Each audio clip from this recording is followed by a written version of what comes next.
because I mean, a lot of times people have answers that they may think they believe, but it may be something quite different. And especially in the case of comedians, you know. Okay. Okay, we're rolling. People sometimes wonder, why do you still do this? Why do you still go out there? And the answer is found in this explanation. Um, I'm an entertainer by definition. I'm a performer, and I'm a stand-up comedian. I don't run from those descriptions. They're all true. But because I'm a writer, first, that puts me in the world of art. I'm an artist. So I'm a performing artist, and I'm a writer. And an entertainer, I think, is fairly static. An entertainer reaches a certain level, and that's what they do. And it doesn't change a lot. The songs may change, the voice may get deeper, but essentially they're in that place. But an artist is on a journey, I think, and he or she, they don't know where it is going. You don't know where this thing goes. Artists have a restlessness. Artists have a vague dissatisfaction with things as they are, and the artist has to move on. That's why it's hard to put a painting aside, because there's this idea that the painting isn't finished really, or the poem isn't finished, and you have to declare the painting done. You have to move on to the next canvas, and the artist is in that transit, always moving and growing. And an artist is, as I say, never satisfied, but there is this curious restlessness.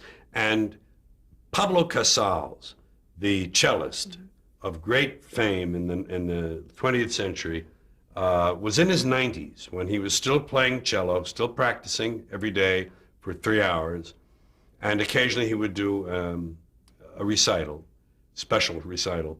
And someone close to him said it to him at one point, you know, Senor Casals, you're 90, you're 93 now, and yet you practice every day for 3 hours. Why do you continue to practice?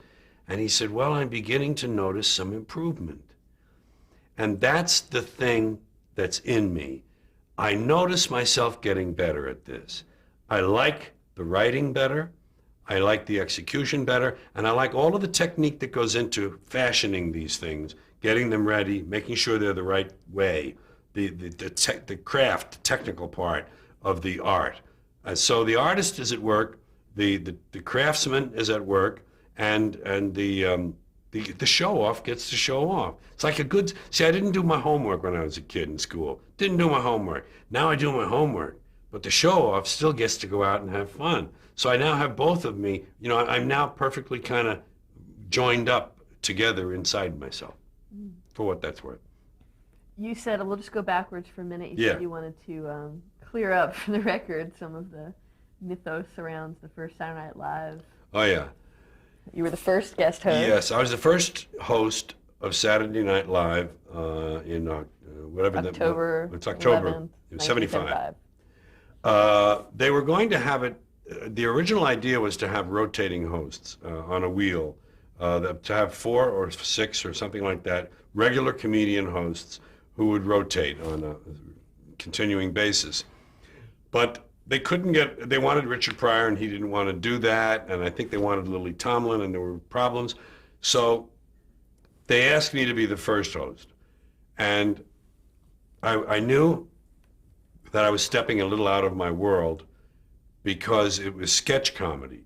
And I had found out that long since, in the late 60s when I got hot, that I really wasn't a born actor. See, I had called myself actor because of what Danny Kaye did in the movies. And I wanted to be an actor, but I quickly learned I wasn't a very good actor, and there was no satisfaction in it. I didn't recognize it at the time, but actor is part of a collaboration. And I think I never really felt comfortable in collaborative efforts. I never liked being part of the group. I never liked being part of the company, or I liked my solo spot. You bring your mouth, you bring your mind, there's a microphone there, you travel light, you just make it up and you write it and you put it out there. The other way, everybody's looking over your shoulder creatively. And then if it's commercial, like television, it's extra bad. So I didn't know that all. I hadn't spelled that out, but I sensed that. I was always ill at ease. I told Lorne Michaels on the first Saturday Night Live, and I'm full of cocaine that week, full of cocaine, just completely boxed. And I said to him that I didn't want to be in the sketches. I said, I don't feel comfortable, I don't feel competent. Let me do a number of monologues. Instead of doing a big opening monologue and then being in sketches, let me do a lot of little monologues. And he did. And it worked. But I can't really watch that with comfort. There's one place where I can see myself grinding, my jaw grinding from the cocaine. And I can see my discomfort from the cocaine and from being out of place. And you know something? I did the show again 9 years later in 1984, and the producer, Lorne left for a while, for several years, and the producer was Dick Ebersol. And I did that show. I came back and I did the sketches. I said, I want to be in the sketches. And I was good in them. I was really good in them. I felt like an actor, you know, even though it's sketch acting, I felt I was acting kind of. And this is now we're in the 80s. I still have this little dream out here, and I still want to do, maybe I can do a movie, you know, maybe I can be in a movie. Maybe I can still be in the movies. Everybody wants to be in the movies. That's still kind of out there a little bit, you know, it dies slowly. But I did that show, and you know, then I never got called back. Even when I got super hot, extra hot later, and became, you know, like a kind of a big name in comedy, I never got called back by Lorne Michaels. And I don't know the reason. I'm not assigning any reasons to this. I don't understand it. They'd have a 20th anniversary. They had a 15th anniversary. They had a 20th anniversary, a 25th anniversary, and they had people back who you haven't seen in a long time. And the most natural thing in the world for public relation purposes would be to have the original host, to host one of those, or just to stand up in the audience in his dopey tuxedo. Hi, yeah, it's George. Hi, George. George is off doing other things, but here he is saying hello. You know, nothing, never a word, odd. And I don't know, must have had something to do with that cocaine week. I must have left a very, very sour taste in his mouth or something. But I've just never, that's the odd part to me. I can see not hosting, but I can't see not being somehow acknowledged in the anniversaries. It's just weird to me. Maybe you'll be on the last. The last Saturday Night Live, I'll be there. In terms of working on it, now you did appear in many movies. Yes. I mean, and talk about the 80s. I mean, you were in movies with some of the biggest stars at the time. Yeah. So did you come to terms with that, being out of place as an actor and working in collaborations, or? Well, what was the? It was still very vague. Mm-hmm. I still thought there was a place for me to have, in my comedy career in the 80s is now transitional. I'm doing the HBO shows, I'm doing a lot of late night television as I needed, and I'm touring a lot, and I still don't have I don't have a aim point, a destination in my mind. I'm kind of like doing it for the sake of doing it, because that's what I do. And the acting, I always thought, you know, it was still that little dream, maybe I can have a career, and maybe I can get a real acting career going. And they used me in a lot of movies, and every now and then there'd be a sitcom that they'd talk, someone would offer me this or that, and I don't want that's not right for me and everything. But I never felt comfortable acting because it really wasn't me. I don't know. I didn't have, see, if I had been trained from the time I was 15 as an actor, and I had done the famous repertoire, you know, that everyone knows, the Chekhov plays and the different things, and I'd trained and I'd been in classes and I'd been to different teachers, I might have been able to tease that out of myself, that skill. But I didn't have any of that. I had no technique to fall back on. I had no training. So I was on my own, and I wasn't very good at it. I never felt convincing or convinced of what I was saying. A couple of times I got close. On that Outrageous Fortune, where I played the scout, there were a couple of scenes there where I could tap into some stuff. There was the really great thing I loved, the Hallmark Hall of Fame, Streets of Laredo, for Joe Sargent, which was, I just felt terrific in that role as Billy the Scout, two different scouts I played. And I felt I was good in Prince of Tides. I had a very short role as Eddie, the gay neighbor, and I really felt good about that. it was easy to work for for Kevin Smith in Jersey Girl, because he wrote the part for me with my voice in mind. And Dogma, he did that. But generally, that's not the case. And I began to learn as I began. Now I'm getting my feeling as a writer in the 90s now. I'm feeling, I really have things I want to do and say.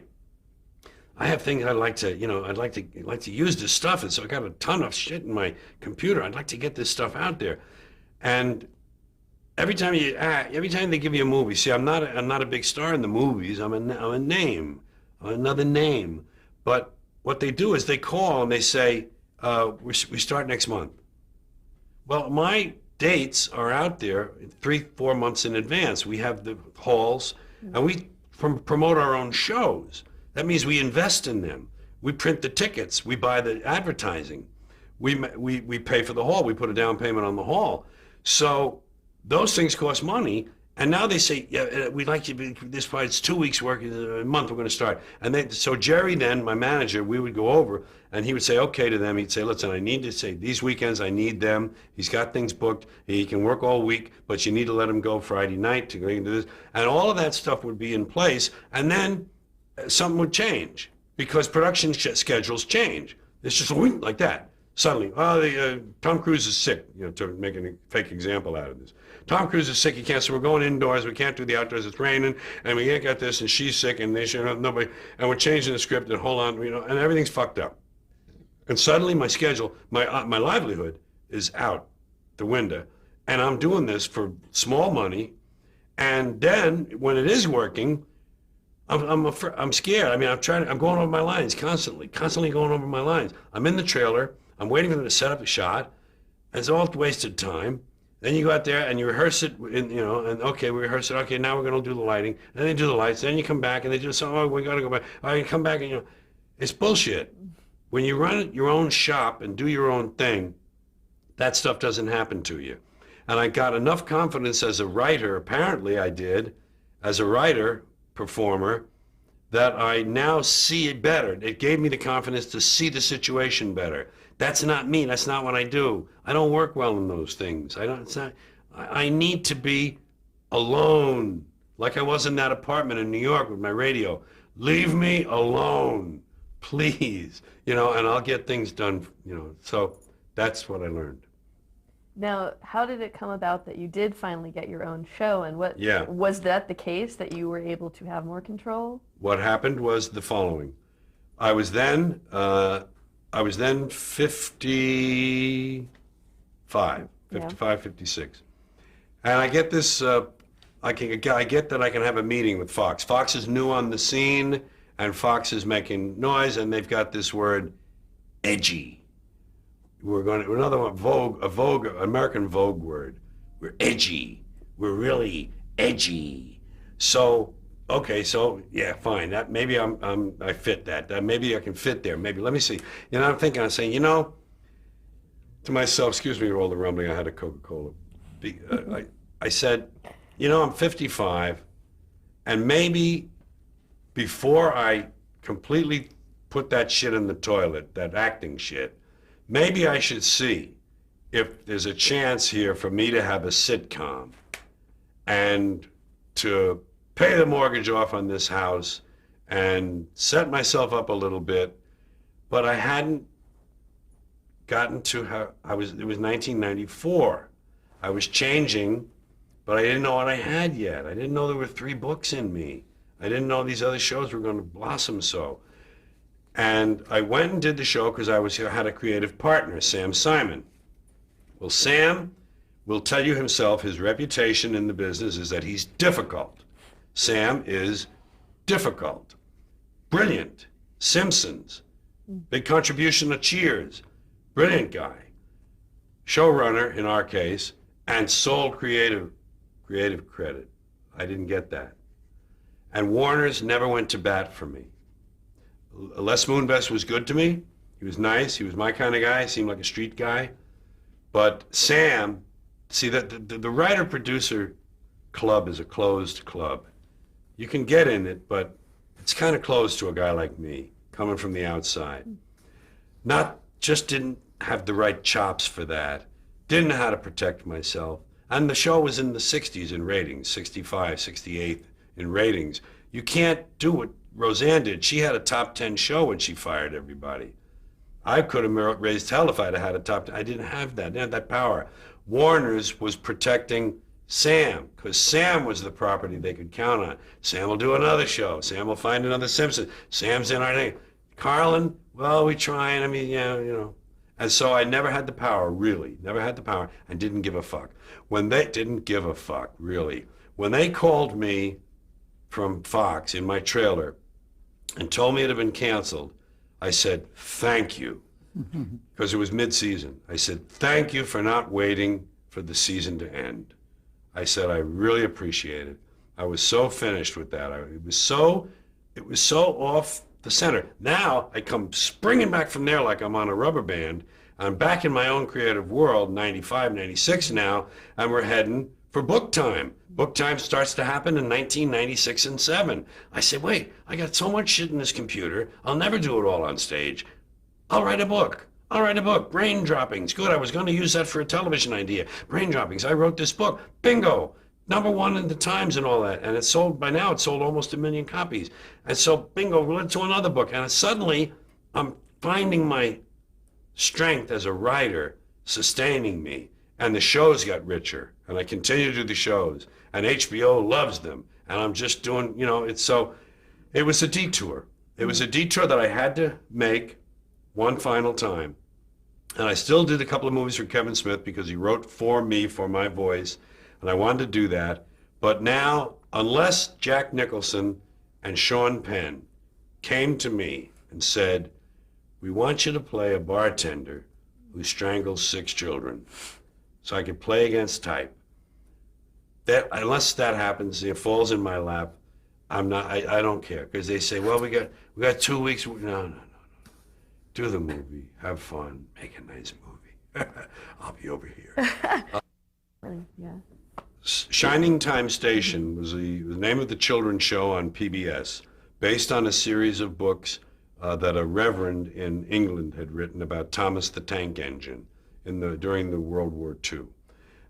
He wrote these books, and that property was optioned by Brett Allcroft, and she went to PBS with an idea for a show based on Thomas the Tank Engine and the others, Gordon and all the others, James and the other engines and all the cute little toys. And the show was called Shining Time Station. And it was a half-hour on PBS children's show that had live action sequences of children. The station master was an adult. The woman, the ticket master, was an adult. The engineer was an adult. And there was a guy called Schemer who was always trying to pull some schemes. He was an adult. And there were like 4 kids, I think 4. And that was the live action portion. Then I played Mr. Conductor in those shows. These are half-hour live action shows. I played a miniature character about 16, 18 inches tall. We blue screened that in. And I shot all my scenes without the other actors. I never had an eye line except over at the top of the thing, you know, look at that.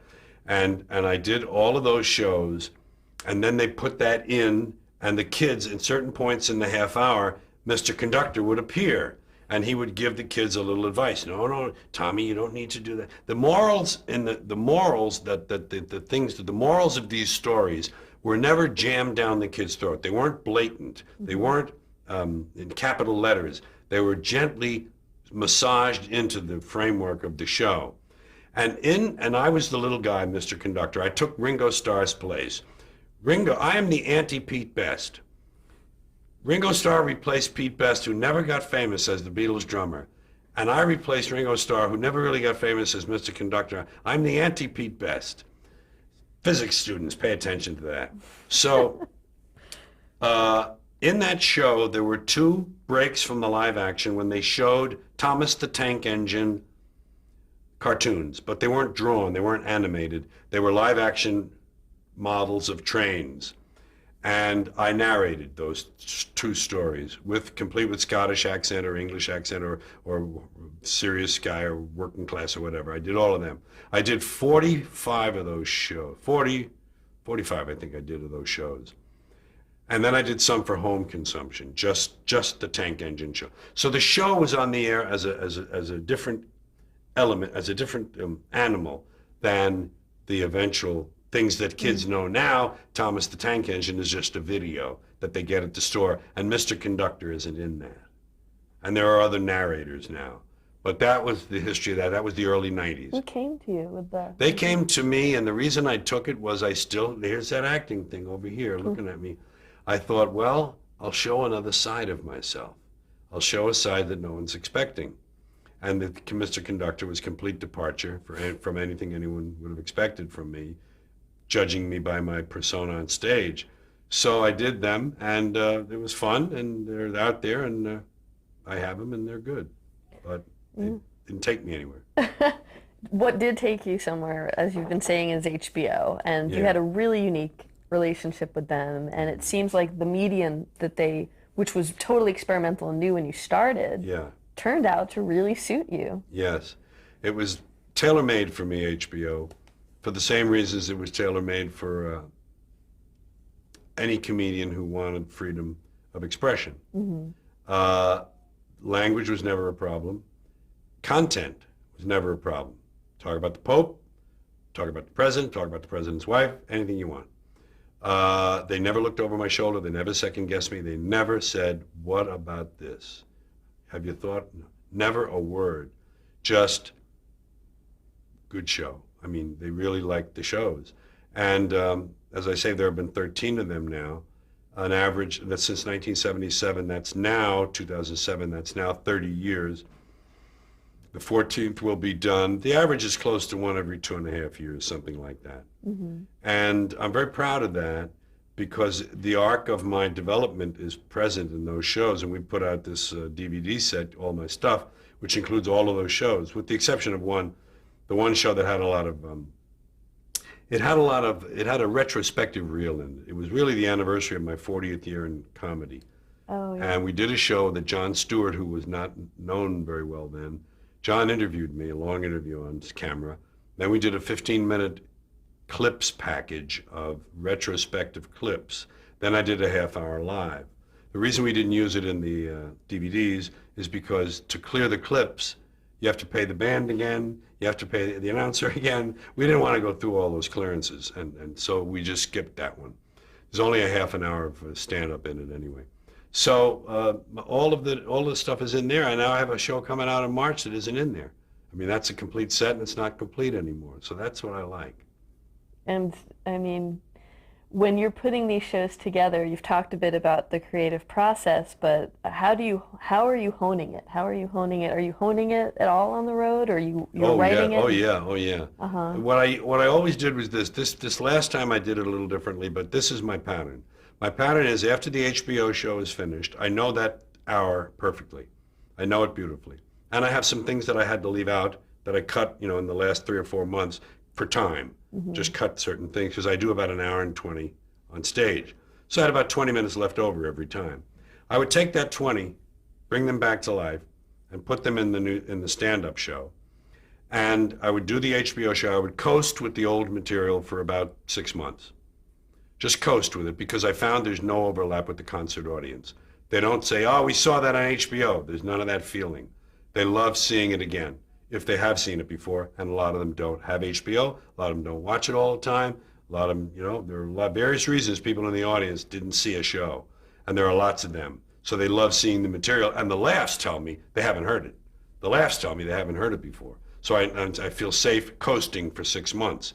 At the end of the coasting period, I'm a little tired of the material by then, so I take one piece that I have from my vast ocean of shit that's moving up in the chain toward being next. I have things that call out to me in the computer, things that kind of say, hey, George, it's like a guy on a football, second team on the football bench. Put me in, coach, put me in. These things cry out to me, put me in, George, we're next, And there are things, I'll read them in the computer, and I get excited here. I just feel it in my stomach. I get a little excitement, and I think, I got to tell them this. Wait till I tell them this. They got to hear this. That's the process. They got to hear this. This is fucking great. Then I would take that out of the computer, fix it up. Take it out of the files, put it up, and start working on that piece. And just getting a piece that's good enough to take out on stage with the papers. And I read it. Doing the whole show without reading the one piece, or read a new piece. start to memorize, start to get it. Now I got it. It keeps changing. Now I got a new piece in. It's like a sock. If you darn a sock, the old riddle was, if you take a sock and begin to darn holes in it, if you darn it over the long period of time, if you darn it enough times until finally there's none of the original sock material left, is it the same sock or is it a different sock? I don't know. It's all different, but it's the same sock. So that's the show. I start darning it. I start putting in a new piece, taking out one, putting in one, taking out one. It begins to grow. By about a year of doing that, I have a good idea what I want in the show, and I'll force feed some more things. I do strict memory work at home, trying to learn. I don't always want to read them from the paper for a while. It's a good way to learn them, reading them from paper. But I read that poem, Modern Man. I read that for 2 years off the paper. Then one night I put the paper down and I had it. But most of the time I learned them at home, and I just build a show. It's like putting another piece of clay on the sculpture, and I round it off and I fix it up, and pretty soon I got a finished piece for the gallery. That's the way it works. Before we get to our little reflections segment, I have a question about when you do these live shows and you do the HBO specials, there sometimes are, I guess by virtue of having these gold albums out, like a band, you have hits. Yes. And there's certain bits that you're known for. Yeah. Do you ever get tired of any of those routines? Well, no. And the implicit question is, do people want to hear your old routines from when you're on stage? Mm-hmm. The question is, maybe they do, maybe they don't. Probably some do. But I can't do anything in a show on stage that isn't in show shape. I don't know those pieces anymore. I forgot them. If I learned them again, relearned them, they would come more easily than they did the first time, no question. But I'm not interested in that. That's static. That's being an entertainer. That's going backwards or going sideways. I really want to keep moving. I really have things that I think are fun to say. Mm-hmm. This show I'm doing now, I didn't know what this show would be. This one that's going to happen in March. It's called It's Bad For You, which is the last part of a sentence it's all bullshit, folks. It's all bullshit and it's bad for you. And I'm talking about bullshit in America. Bullshit in government, bullshit in religion, bullshit in the commerce, bullshit in the system. Just the bullshit we tolerate. The stuff we live with, it's like wallpaper. There's so much bullshit. And I say bullshit is the glue that binds us as a nation. It's like the strong nuclear force in an atom. And I have all this stuff. And the last part is all about God bless America, proud to be an American, swearing on the Bible, taking off your hat when a flag passes by, and rights. Everybody thinks they have rights. And I tell them why they don't have any rights. Because your rights can disappear so they're not rights, they're privileges, like staying up late to watch television on a school night. Mm-hmm. You have a bill of privileges, not a bill of rights, a bill of temporary privileges. And I do this wonderful whole thing. It's about 12 to 15 minutes long, this kind of cavalcade of breaking down proud to be an American and God bless America and swearing on the Bible. It's just fun to go after these things that no one's really thought much about. We just take them all for granted. Oh, yeah. So I swear on the Bible. Well, suppose the Bible's upside down. Does that count? Suppose it's backwards. Suppose it's both. Suppose some of the pages are missing. Suppose it's a Chinese Bible or a Braille Bible. Or suppose they give you an upside down Chinese Braille Bible with half the pages missing. Does that count? Do you have to tell the truth? Or who? And pretty soon all this shit breaks down and becomes something we made up. It's bullshit. We made it up. It's fucking make-believe, folks. It's like the boogeyman. We made that up, It's all fucking make-believe. And people they cling to these things. Not my audience. My audience is glad to hear me get in there with the roto-rooter and the deep enema and clean the system out. I mean, I love doing this stuff. It's just such a joy. God. Apparent. Yeah. We have to break just to. I know that you want to. I should. Yeah. Get out of here. Is it okay if we just have 10 more minutes Yes. to?